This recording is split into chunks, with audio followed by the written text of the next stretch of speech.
Chers collègues et frères, M. Gounok Jonathan, envoyé spécial, c'est le président Brou. Je dois encore renouveler mes condoléances à mon cher frère et conseiller Alassane Ouattara pour le décès de notre frère Gon Coulibaly. Présenter aussi mes condoléances au président Buhari pour le décès du beau-père de sa fille et la perte extrêmement douloureuse hier de Babacar Touré, car le président Macky sait à quel point Babacar Touré et moi nous étions liés, c'était mon frère. Donc, je présente mes condoléances à lui et à tout le peuple sénégalais, ainsi qu'à Ibeka, qui est aussi un grand ami de Babacar Touré. Je pense qu'il est extrêmement important que nous accompagnions le peuple malien tout en respectant la souveraineté du Mali. Nous devons amener nos frères maliens à trouver une solution dans le cadre constitutionnel.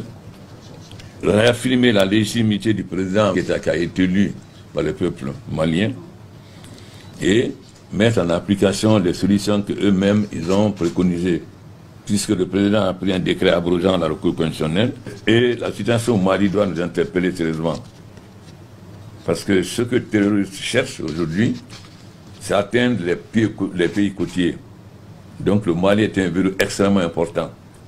Tout ce qui se passe au Mali, nous devons le prendre sérieusement pour éviter que nos différents pays ne soient déstabilisés.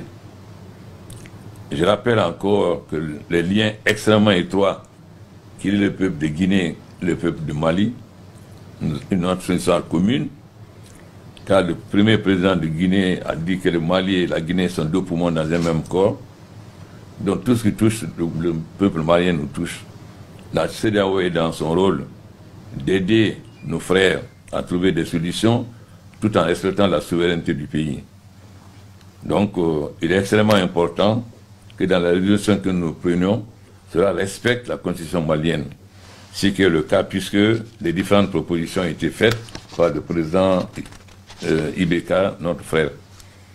Nous devons aider nos frères maliens à s'entendre, à trouver une solution pour le bonheur du peuple malien. Et surtout, soutenir le Mali dans sa lutte pour retrouver l'intégrité de son territoire. Parce qu'il est inadmissible aujourd'hui que nous acceptions que le Mali soit coupé. Mais la lutte est une lutte commune, parce que nous sommes tous menacés par le terrorisme. Donc il est extrêmement important que la CEDEAO apporte tout son soutien au peuple malien, pour son unité, mais surtout l'aider à vaincre le terrorisme, parce que le terrorisme menace tous nos pays.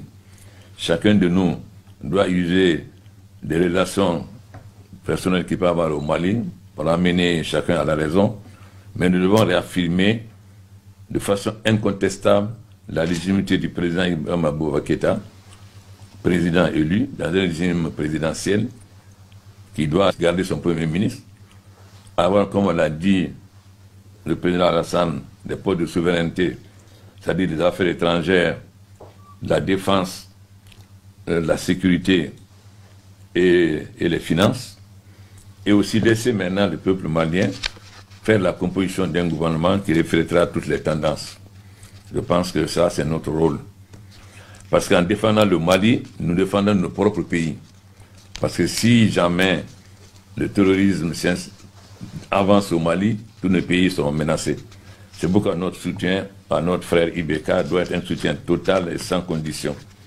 Nous devons donc amener chacun à respecter le cadre constitutionnel. Nous savons qu'il y a bien sûr beaucoup de problèmes, parce que quand il y a la guerre, on est obligé de consacrer une bonne partie de ses ressources à faire face à la guerre, ce qui aggrave la situation sociale. Donc il est de notre devoir d'aider le peuple malien à surmonter ces problèmes, ces divisions et surtout la crise sociale. En affirmant de façon ferme la légitimité du président Ibrahima Boubacar Keïta.